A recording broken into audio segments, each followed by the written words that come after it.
Good morning. Buenos dias. Hello. Hi. Oh my God. This is so special, everybody. This is Brit Cervantes. Welcome to La Yaki Coffee Chats. Yeah, thank you. I've borrowed Brit many times for coffee chats offline.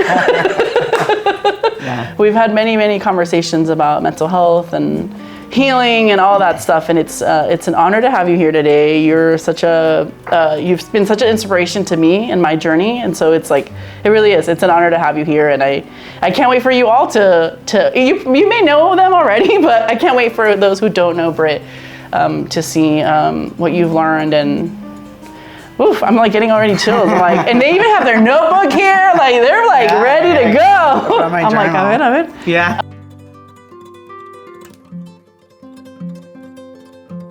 You've brought this sort of easiness you've brought this sort of like accessibility and sort of like this calmness to the struggles that is like having, the struggles that we have with our mental health, with the voice in our head, with our emotions and all that. So, welcome.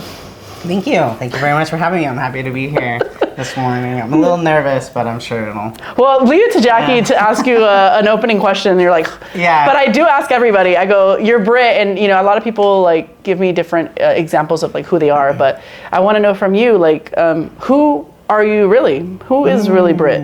That is a really good question. and then I ask, and then I drink my coffee and let them like think about it. Yeah, I think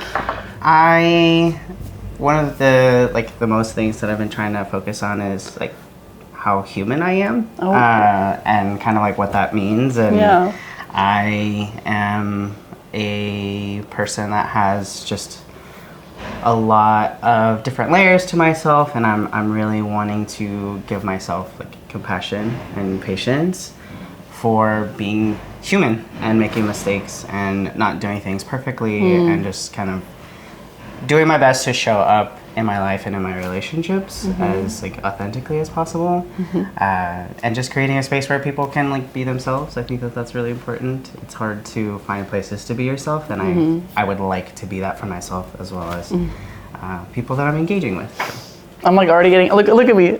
I'm not even joking. Do you see the goosebumps?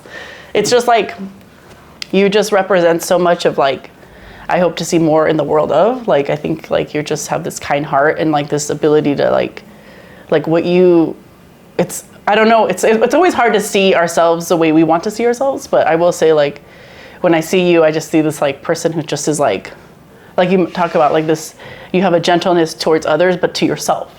And it's something that I'm sure you didn't wake up one day this way. There was a journey to be that have that compassion towards yourself, and so the thing we're going to talk about today, good segue, is a lot of the times our wounds are the things that may keep us from having this peace and this gentleness and this sort of like evolution of ourselves. And you've taught me a lot about like the idea, and it all spurred from something that you said, and you said it's like it's really hard for us to like look at our wounds and what they mean to us, because a lot of us just sort of stay in that pain. We look at physical wounds, and you hurt your leg and you put a cast on, and then you do physical therapy, right? Like that's one physical. But of course today we're going to be talking about the mental and emotional wounds that we experience. So I guess to kick us off, first of all, do you remember this conversation? Yeah, I feel like these, as we've already mentioned, we've had a lot of conversations like this, and I think that they're really important conversations to have. So I'm definitely excited and looking forward to talking about wounds. It's been a topic for me for a while, especially as I've been in therapy. Yeah.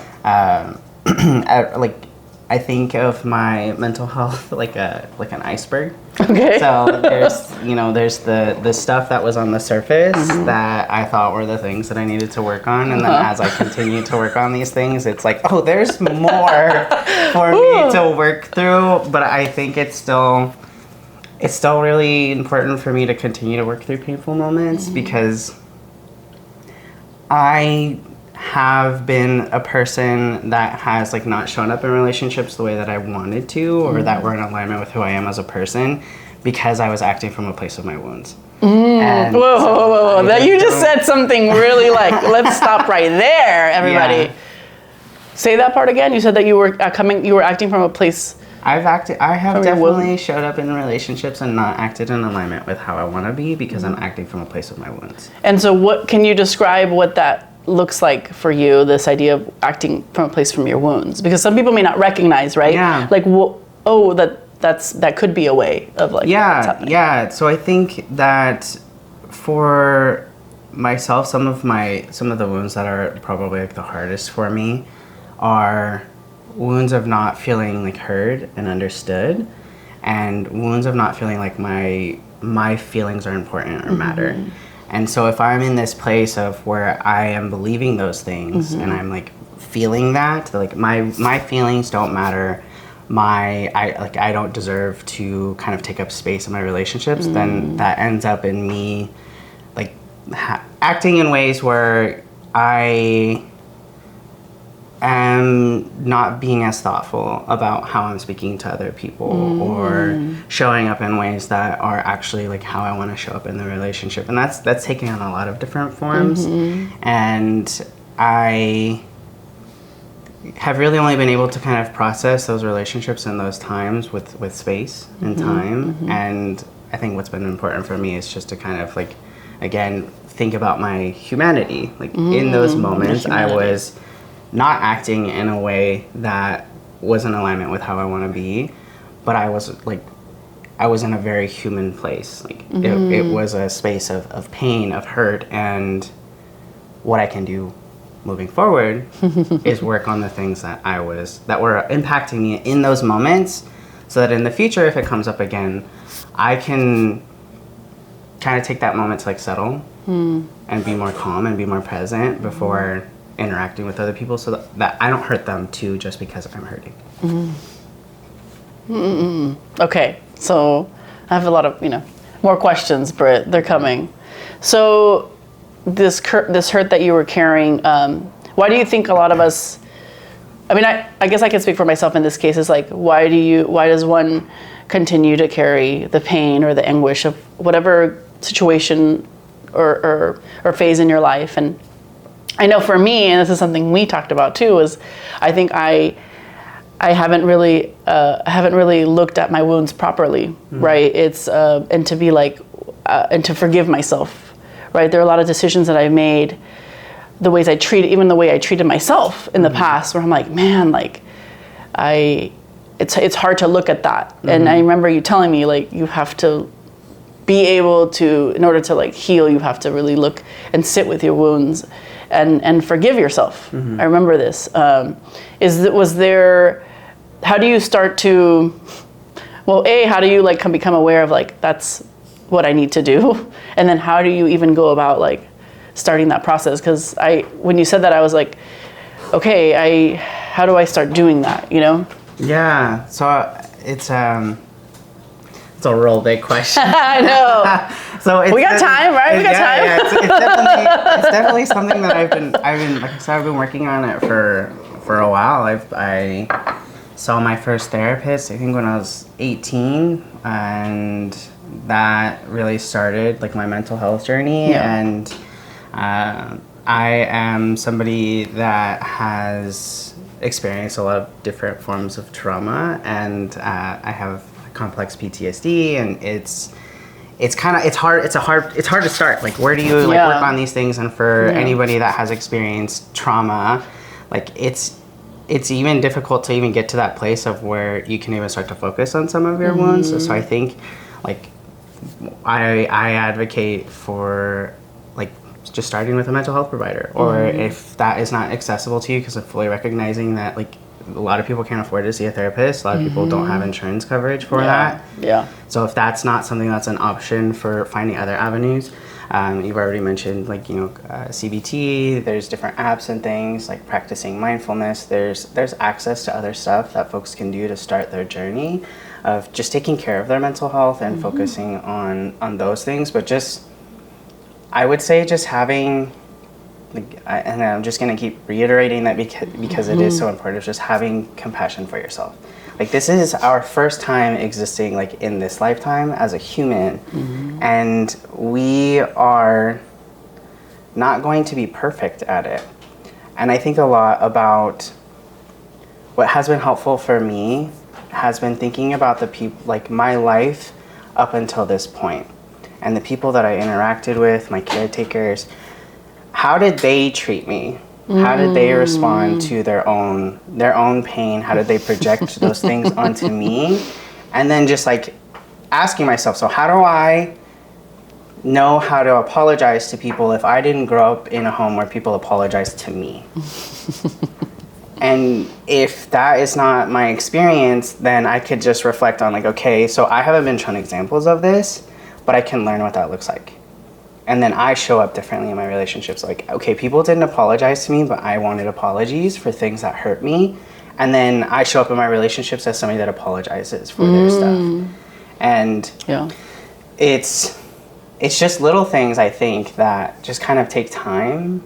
And just recognizing that like none of this is linear. Like there's gonna be days where I'm acting in ways that like I thought I was past.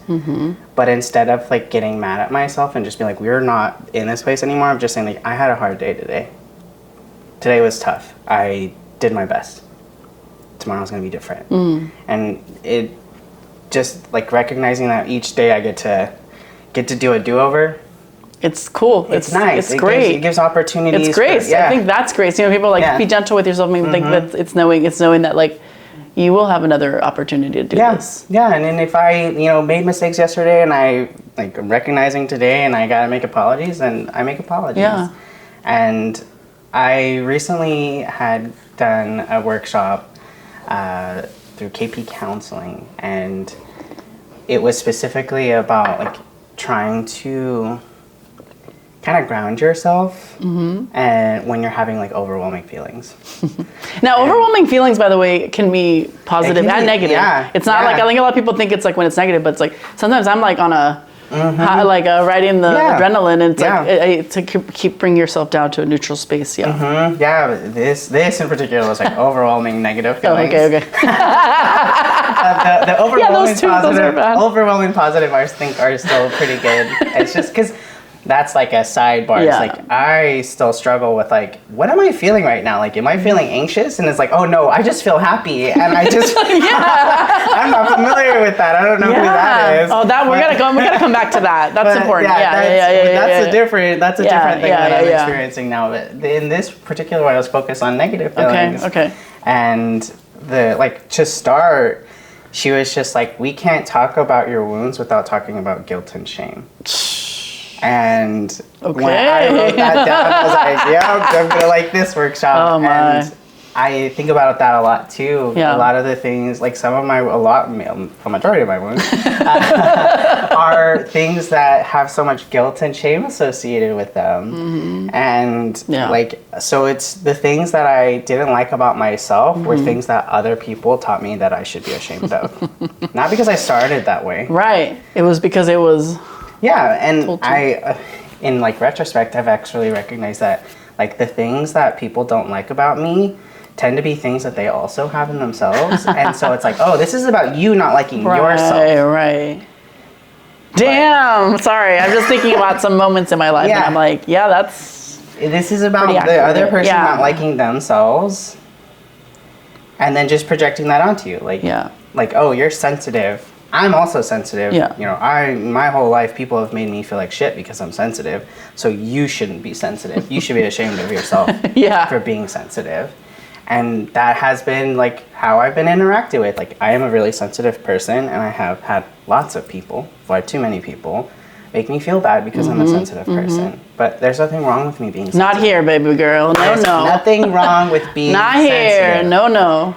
And I think that that being a wound is something that I've been kind of working on a lot too. And like, to get back to your question again, it's just like, how do people start to recognize these things, and just think a lot about like how you're feeling and like how you feel around other people. If you don't feel good around other people, and it's pretty consistent. That tells you something. Your body's telling you that this isn't feeling good for you, and like, stop trying to make it happen, because I don't think it is to anybody's benefit to try to make a relationship work with somebody that like it doesn't feel good. And that can be any type of relationship.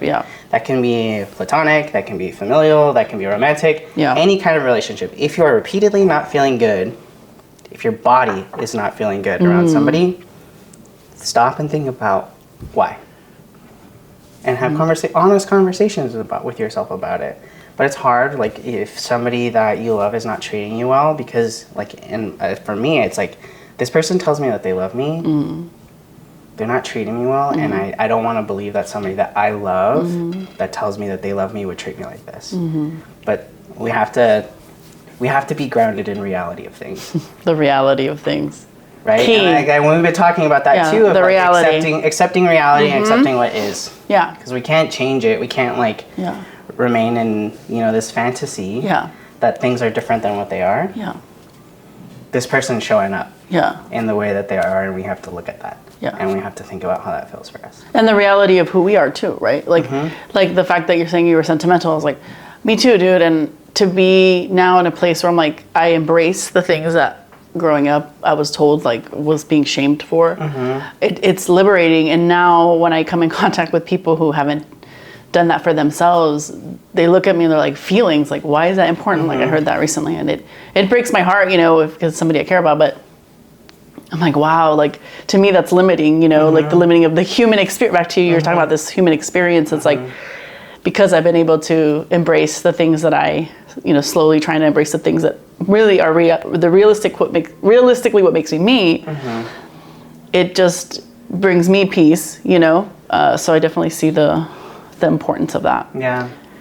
You mentioned earlier about those moments where you're like, you look back and you're like, how was I treated? Like, oh, I never got nobody apologized for this and that. And I think the thing I immediately thought of was like, wow, like sometimes like it's hard to go back memory lane and think about those moments and those behaviors. It's I know for me, it's things that I've just tried to, just tuck away, and so now I'm starting to really be brave enough to look back at those moments, and because sometimes I'm like, well, what do I do with these moments? I think that's my fear, is always like, well, what do I do with what's happened in the past? It happened, what do I, and so I don't know what advice you have for being, how you were able to sort of manage the looking back part of like recognizing these behaviors and what was. Yeah, there are a lot of different things for that. I think if it's like, for myself, as somebody that's had to work through a lot of trauma, I've needed to do a lot of the reflecting back with a mental health provider. Okay. So somebody that is like trauma informed, that has experience working with neurodivergent people, and I've changed my therapist over the years. And that's okay, everybody. Because it's okay to change a therapist. People do, in fact, outgrow their therapist, and you find a new one. Okay. So if you're a therapist, if you're feeling like I'm not really getting anything out of therapy, then maybe you could consider that potentially you need a new therapist. That's not a diss on your therapist. Different therapists have different skill sets, different levels of expertise. You change as a person. So it makes sense. It would make sense that your therapist would potentially need to change. Yeah. But my current therapist, I have been seeing them for 2 years now, and so they have a lot of experience working with like neurodivergent people, trans people, people with like they're very trauma informed, and this type of change was what I needed to be able to work more specifically on some of like these more painful memories. So a lot of times like our sessions could be reflecting on things that either more recently happened or things that were in my childhood. A lot of times it's me connecting recent things to childhood things, which is tough. Because I was like, oh, this is something that's been going on for a long time. But it makes sense, doesn't it? Yeah, it does. Well, because that's where you learned how to be in relationships. Literally. Is in your childhood. And so like that's where it's really important to think about like who was taking care of you when you were little. How did they treat you? How did they respond to your feelings? And then you just have to recognize like that a lot of times that's how you learn, like, okay, so somebody shares their feelings with me, I'm supposed to get defensive and I'm not supposed to apologize and I'm supposed to be mad at them for sharing their feelings with me. And then you repeat that. And then a lot of times we get into relationships with other people where it's like, oh yeah, this is familiar because this is how I was treated when I was little. And then we just redo these patterns over and over. But because it's what we think is. Yeah, this is how relationships are. This is normal. This is what it's like. But it's important to like look back on your relationships and painful things and be like, it actually didn't feel good to me when I told my feelings to somebody and then they dismissed them. And I've recognized that I'm doing that to other people. So how do I change that? So those are like, that's the step. It is for myself, like in terms of like advice, like having a mental health professional, if some things are more challenging to be able to work through, I myself had needed to do EMDR, which was to kind of work through some of the traumatic things that I have gone through because I wasn't able to look back on those memories without like being back in that moment. And so how was that? How was that? And I definitely would recommend it for somebody that has like a lot of trauma and they're trying to like look back on stuff, because for me it really helped. Like it kind of felt like it took that trauma like memory or that like the traumatic event that felt very real to me, and it turned it into a memory. So that I could like look back on it and be like, okay, this thing happened. This is how it was scary. This is how it impacted me. And I actually recognized like how like it felt kind of like a web. Like, oh, that's connected to so many other painful things. And I've been able to like think about that more and with like a different perspective. Like before I used to look back on that memory and be like, you were such a coward. Like you didn't do anything and you should have done more. But now I look back on that and I'm just like, you were so brave. That was like, and like the most important thing that I got from that, like looking back on those, like on my past, getting past like how painful it was, how scary it was, I came out of that like knowing, and the thing that I said to myself at the end of that session was like, I am brave even when I'm scared. And that's something that I tell myself like all the time, because that is... You want to tell everybody else over there too? Yeah. You want to tell them there? Yeah, I am brave even when I'm scared. And that is something that I tell myself a lot. And I would not be able to recognize that like about myself if I had not gone through the work of looking in my past, even though it was painful and it was scary. And so I can kind of view them more, like things in the past, like more objectively. And I try to, I'll ask myself, like, objectively, what happened? Objectively. Like, what did you do? What did you say? What did they do? What did they say? I'm all, a question from the, I'm like, but I think one who's still doing the work is like, well, what does that mean about your feelings? Like, is it dismissive of your feelings? Like, how do you, like, does it help with because you're being objective, it helps with your feelings? Like, do you get what I'm saying? Like, where does the emotions play into this? Because I think that's what holds me back sometimes. So that's step one. Okay. Yeah, the looking at something, I ask myself, like, objectively, what happened? Okay. What did you say? What did you do? What did they say? What did they do? Okay, I'm thinking. Okay, because now you're just like, you gotta take, I think the biggest thing to be able to like look back on stuff is take your ego out of it. Oh, you're talking to a Leo right now. I know. And you are a Leo, so you get it. I know, but you gotta take the ego. You gotta take the ego out of it, because it is not going to serve you. That's a great advice. All right, ego, there you go. Have a seat. I'm not saying like never have an ego. We all have egos. Sure. I had a big ego, and I recently heard a quote that like this person said, "A big ego protects a big heart." Oh. But like you don't always gotta act. You know what I mean? Like I can have a big heart. I got a big ego, but I get like it. Yeah. I want like like other people's feelings and my own to matter more than my ego. That's what. Wait, say that again? I want other people's feelings as well as my own to matter more than my ego. Ooh. Because the ego doesn't, like, it can protect you, but only for like a little bit, right? If you're always around somebody that you have to like feel like you have to protect yourself, also consider that too. Like, if you're always having to protect yourself with this person, then like also think of like rethink about that relationship. But like in general, you know, take like review something with objectively, like what happened. Okay. That's step one. Okay. And then you ask yourself, am I okay with the way that I acted? Well, I thought I get stuck there. Okay. And then, but just always remember, it's like, like reviewing that with like remembering that you are human. Okay. You make mistakes, and it's okay to make mistakes. Is it?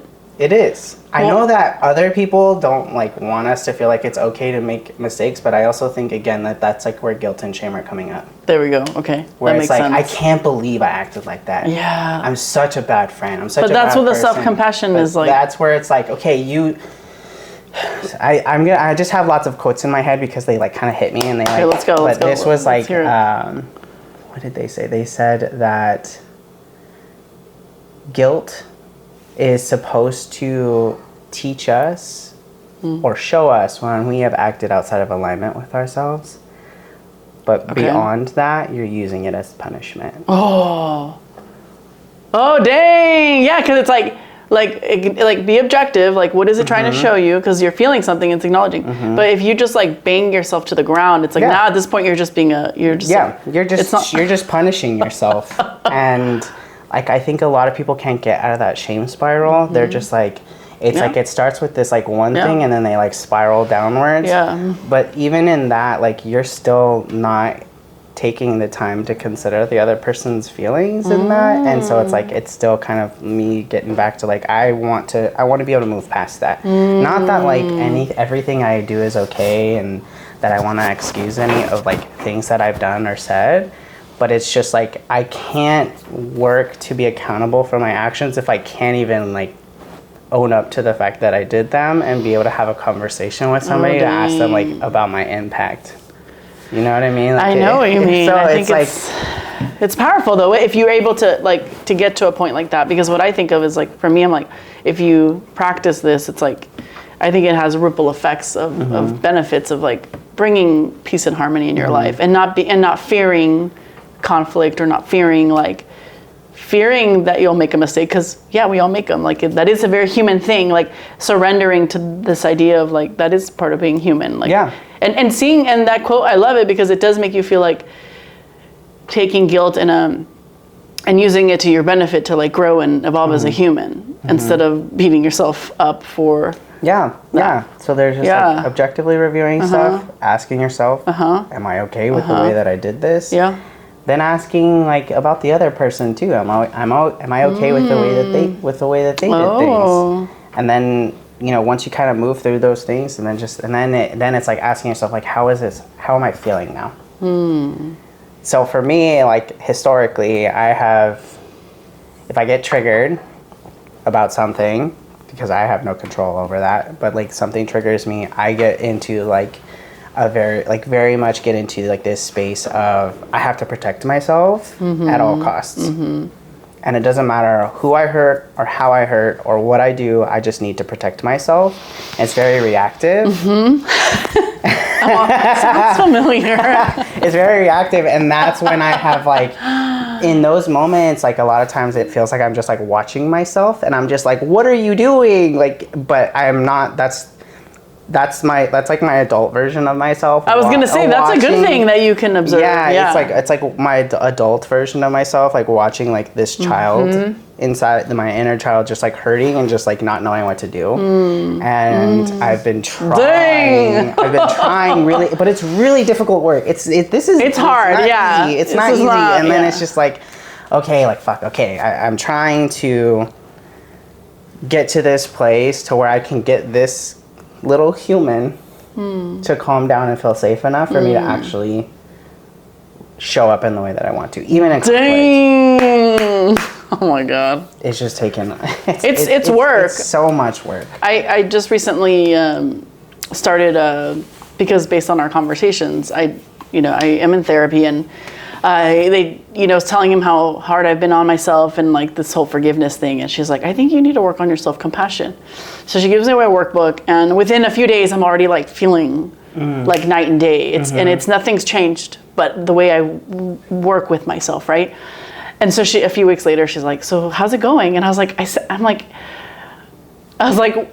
feel like a nerd, but I love it. Like, it's a very nerdy thing. I'm not gonna like that.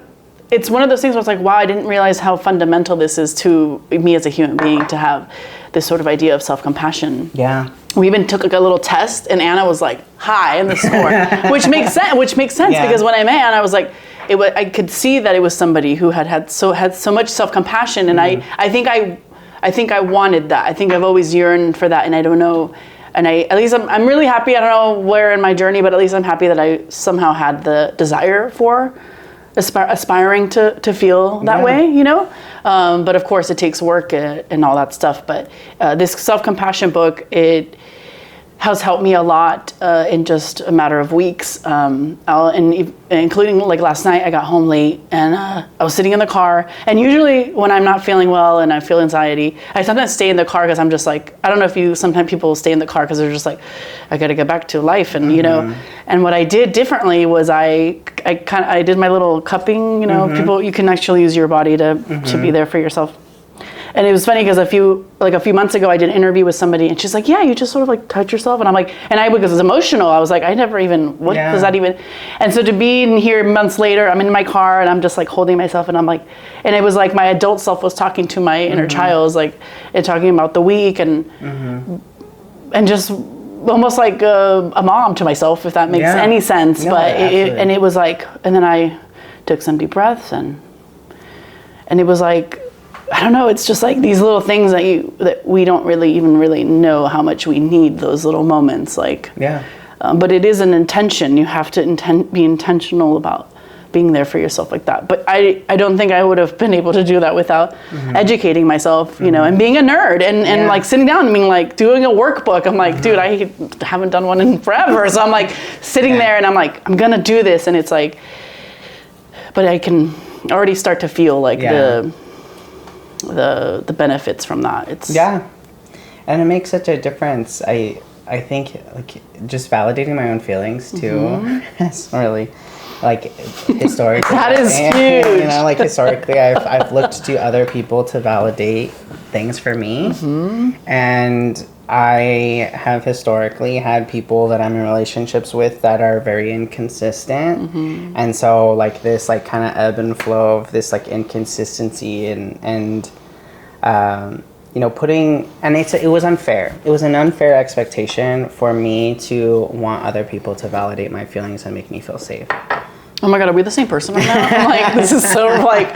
But it's like, I look back on those things and I was like, man, I really wish I would have like acted differently. But you know, another thing that I heard too is like no amount of guilt can change the past. And no amount of anxiety can change the future. And so like I just kind of think about that because I was always like, I've always been like either in the past or I've always been worried about the future. And like I missed out on so much of like being present. And so like when I look back on those things and be like, man, I really wish I would have shown up differently. I don't want to like sit there and shame myself because of like, what can I do now? What can I do differently so that in the future I can be different and not better, because I don't like referring to myself as like being better, I guess, but like just different. Like somebody that knows more, somebody that has more compassion for themselves, more patience for themselves. That's not like all of the versions of myself are just as deserving of love and patience and kindness as like this current version. Yes. But even though all of those versions didn't feel that way, like it doesn't make it like untrue that they were deserving of those things. So like that's the other thing. If I look back on my previous version with like anger or guilt or shame, like I'm still doing the same things. Like that person's still inside. Right. So it just doesn't serve me. Like I don't want to punish myself for doing my best in any kind of situation. Like I did my best. That's the best that I had available to me. And in the future I'll have more tools. Oof. And it's just like, it's been really helpful for me to actually try to work on like growing and showing up differently. And then I can also like extend that to other people. So like in those things, I'm not just looking at the way that I was showing up in the relationship. I'm looking at how the other person was showing up too. And the more compassion and patience that I have for myself, the more that I'm able to extend that to others. So like I can look back on these things and be like, that person like didn't treat me in ways that I liked. It didn't feel good to me. I can be angry about it. I have been getting angry about it. But I deserve to feel angry when I was not treated in ways that I deserve to be treated. But I'm not like holding on to that anger. I'm letting myself feel it, and then I'm just kind of like moving on. Yeah. And there's compassion on the other end, right? When you are able to not shame yourself. You also don't shame that other person because they're going through something. Like if you're going through all that, that other person is going through. Yeah. You don't know what they're going through, but I've been able to convert my anger to like understanding, like, and I think you said something really important earlier, which is like, you know, the validation of oneself. It's like in relationships, whether it's romantic or friendship, is like, you know, those people are allowed to feel what they feel. And also like relationship wise, like you shouldn't have to put all of your validation in one person, right? Because that's something I learned. It was like, I think I was trying as a young person, because they don't teach you about relationships, at least that I am aware of, right? Queer relationships. Yeah, queer relationships. Oh yeah, that's fun.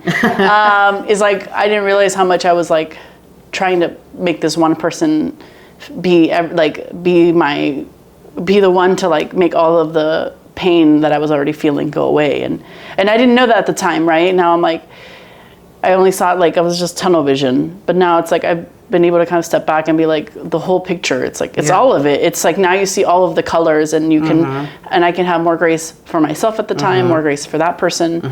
Especially the shaming of oneself, of like, I love what you're saying about like, instead of saying like, oh, I could have been better. It's like, no, like that sounds like, no, like you did what you were brave as you were, you know?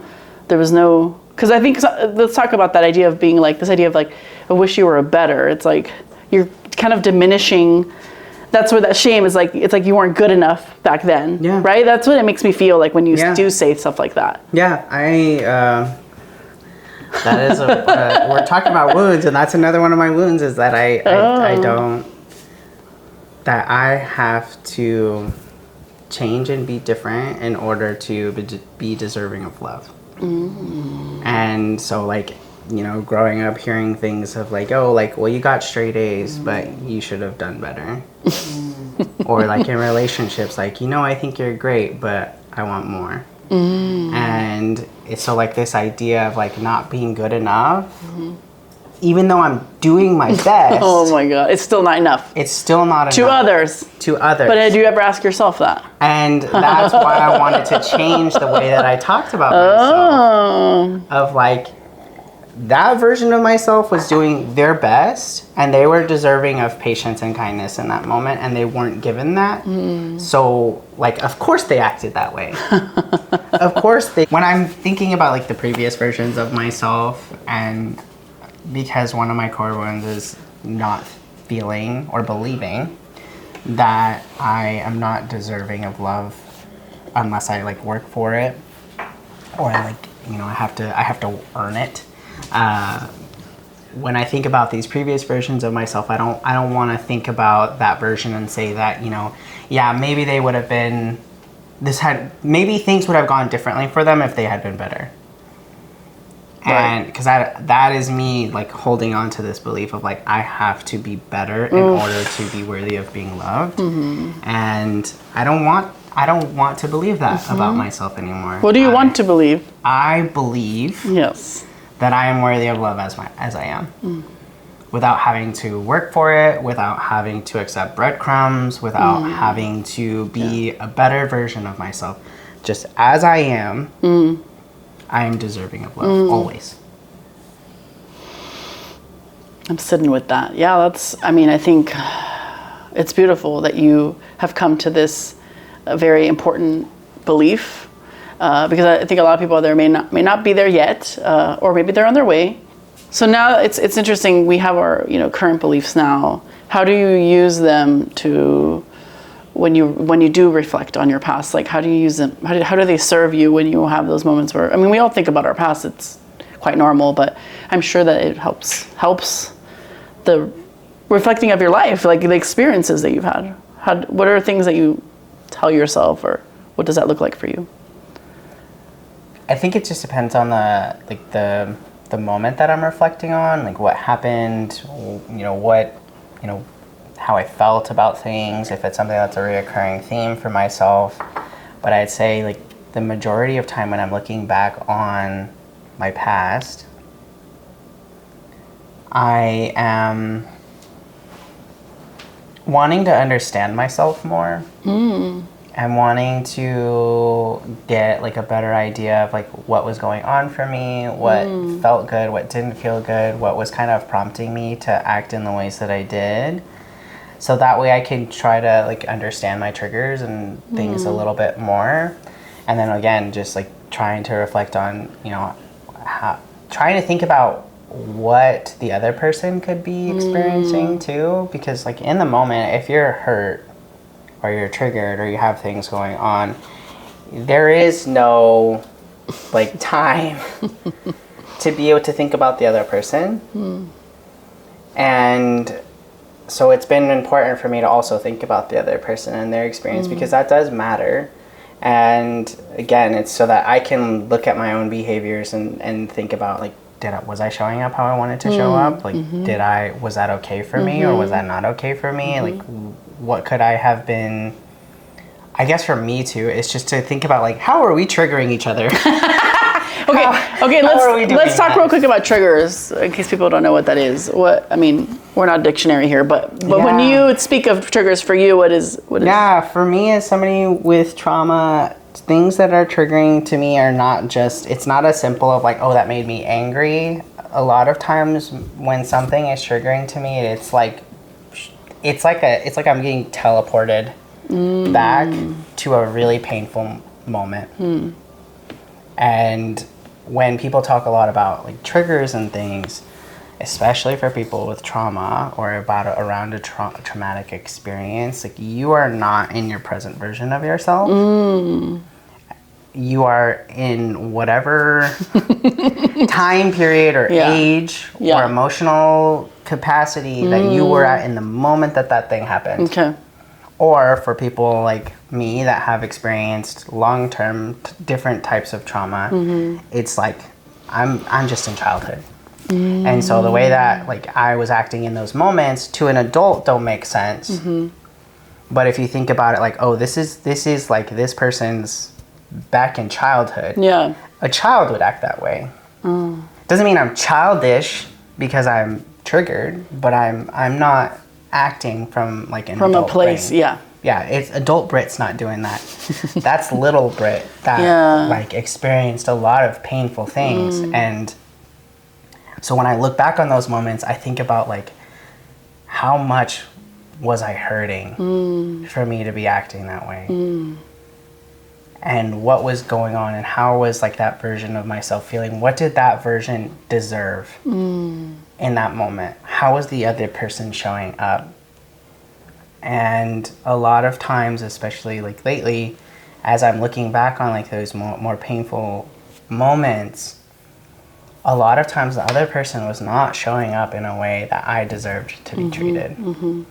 And so if I look back on those moments, I think like I didn't actually deserve that. So it makes a lot of sense why I acted that way or why I was struggling so much or why that didn't feel good because that person was not treating me well. And in the moment, I didn't recognize that person wasn't treating me well. But when I look back and I was like, I was treated poorly.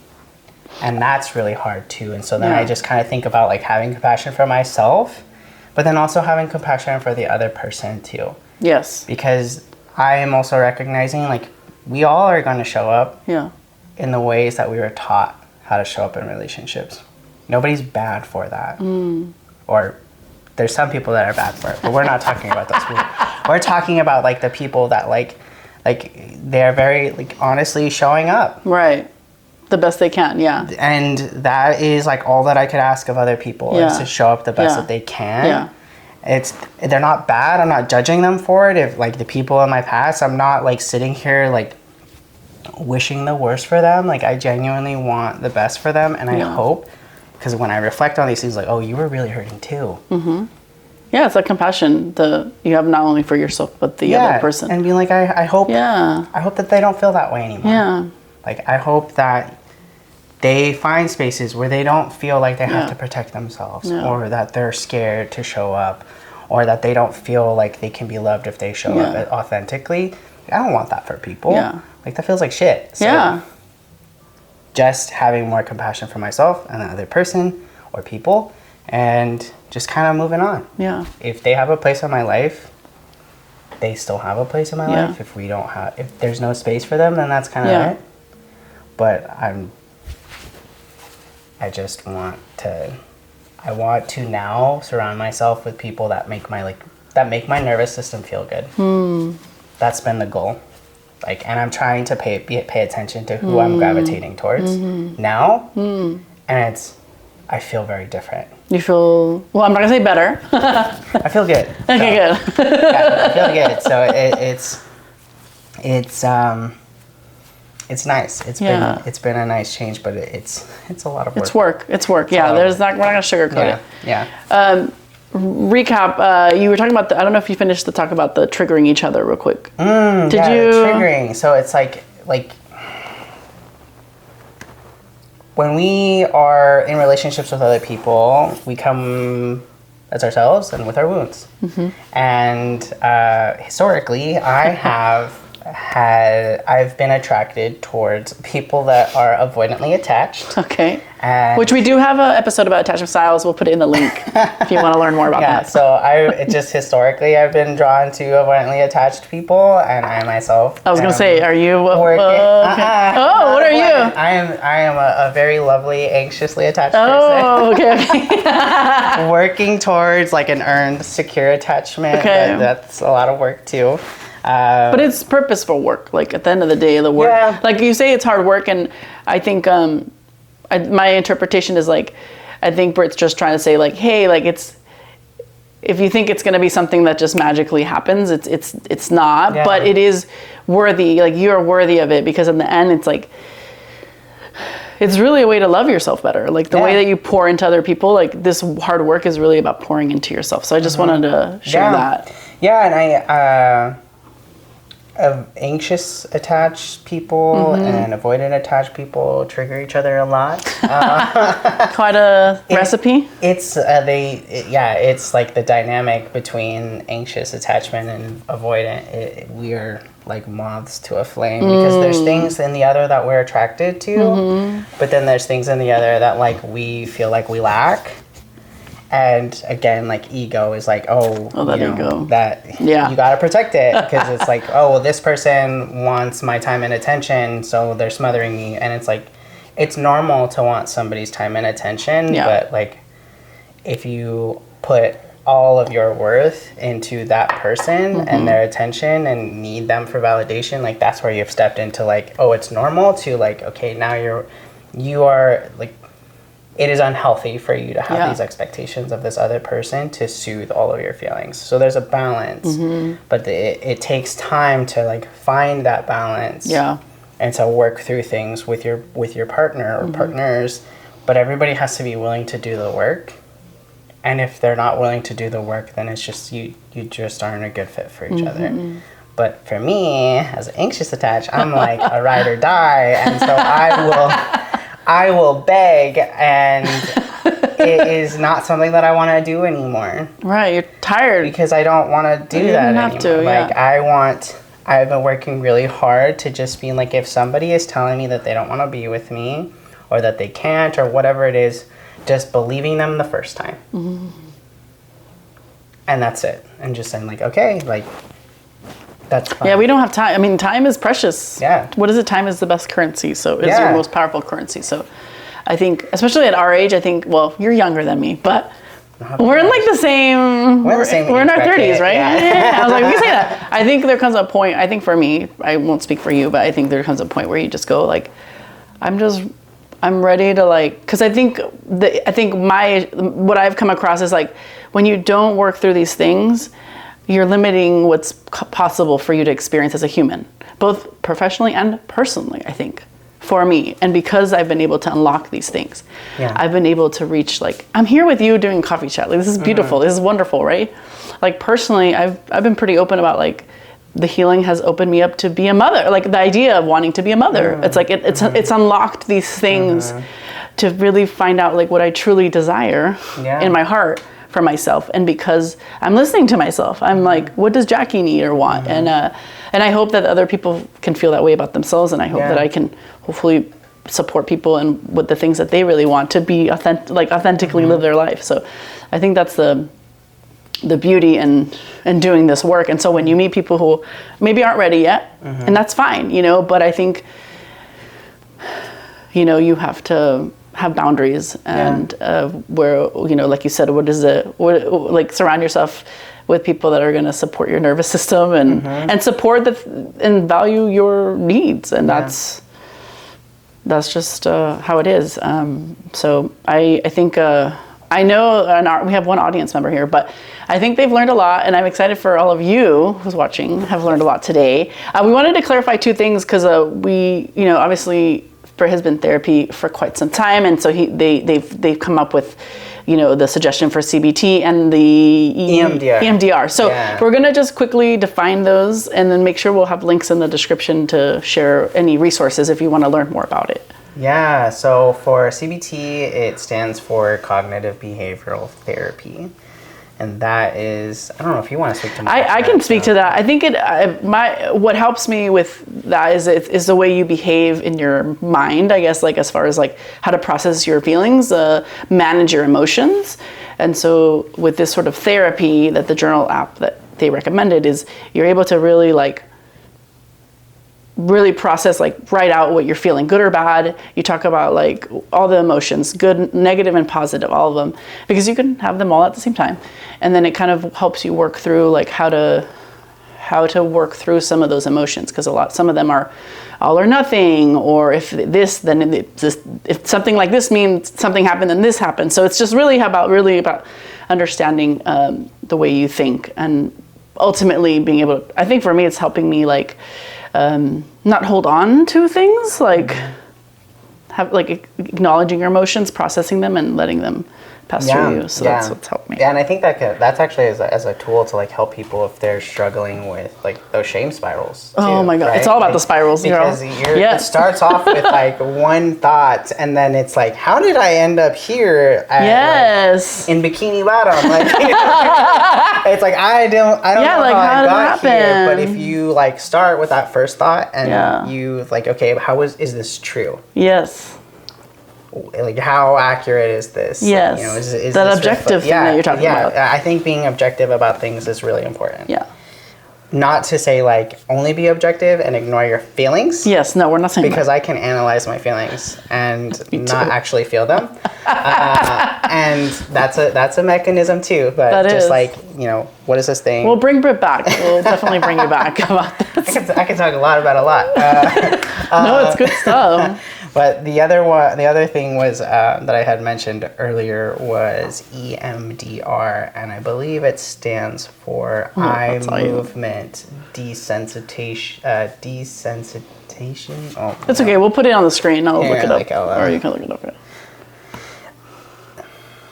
Desensitization. That's what it is. There we go. Okay, so the other thing that I brought up was EMDR, which is eye movement desensitization, reprocessing. And so basically what I did with my provider was, you know, we had a conversation about what traumatic event I wanted to explore. And of course, in my true fashion, I was like, let me start with the most traumatic thing I have ever experienced. Yeah, let's start there. Because you just got to rip off the Band-Aid. You do, right? Get the hardest part out first, right? Yeah. And then you just, it's for mental health stuff. Like, I just want to like get through it. Because I've experienced the most growth after going through the most painful experiences for myself. And I know that it's worth the effort to like go through it to grow through it. Yeah. You know what I mean? Ooh, like, go through it. Did you make that up or? No, I don't. Oh, okay. We're not gonna give them credit. This is the internet. Okay. Just like internet and credit. and the things. internet. Yeah. Going. Like Timmy Turner. Like the internet. So. Like I had my provider. We talked about this moment. They had there was a screen, and I got to pick like the background. So it was like nice, like that's cool. Green rolling fields, and there was just like this little light in the middle of the screen, and I just had to watch it as it moved back and forth. And they asked me questions about like what I was like picturing, like what was happening in that moment. Yeah. And I just was picturing like everything, and I was going through like reliving the moment while I watched this little light go back and forth across the screen, and then it I felt it like coming up in my body, but I was able to stay present. And after that, it just, I don't know what it was. It literally felt like you dropped, like you were like a relief. I just like it just like moved it into a different part of my brain, and then like it literally like a day or two later, I was at lunch, and something had happened that usually would really trigger me. Just made like a moment, like a flash of that, like of that event come up in my head, and I just thought to myself like, oh, that was unpleasant. And that's it, like. And that was it, and I almost cried. Sorry, don't drink that. Oh my God, don't drink that. Oh, we'll leave it there. Oh, we got these little. Okay. And I almost cried because I never thought that I would be able to look back on this moment and like not be reliving that traumatic event. And that is the moment where I'm just like, I am brave even when I'm scared. And that's how I came out of that, like reliving that experience. So it's worth it. I think it's definitely, if it's something that's accessible to people, it's an option for them, especially people with a lot of trauma. I highly recommend it. It may not be for everybody, and that's okay, but it's definitely worth a try if somebody is having a difficult time with like reprocessing traumatic events. And you don't have to relive your trauma in order to go through it or to like learn from it. Just as a FYI, this was just for me in my journey, and it was important for me to reprocess some things in my past. I thank you for sharing that. I think it makes it feel, the more that you share this stuff, it feels like a tool. And it also feels like not so scary, you know. So thank you for sharing that. It was cool. It was like a nice little moment. I know. I'm like green fields. Oh, it was good. I picked a little flower for the icon. Of course. Well, don't drink this because I think a little bug got in there. It's protein. You're welcome to, but I can make you another coffee. But yeah, thank you so much for being here today. Yeah, thank you. Really learned so much. I'm like, every time I'm with you, I'm like, I learned so much. So thank you so much for being you. Yeah, authentically you. Thank you for showing up as you. You really help. You're just a gem. Thank you. A gem. It. Look, and the earrings. Can we like show off the earrings? Yes, so cute. All right. Well, cheers. Cheers. We'll have to bring you back. Yeah. Hey, cheers. Next time. We have no. So what we usually do, she's already doing it. But Anna, when we end a production, Anna comes up. So now Jess is part of the crew. Okay. So we go. That's a wrap on Brit. That's a wrap on Brit.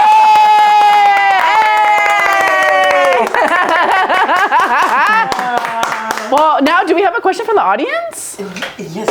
Just let it be. Just let the fan go. I don't have wow.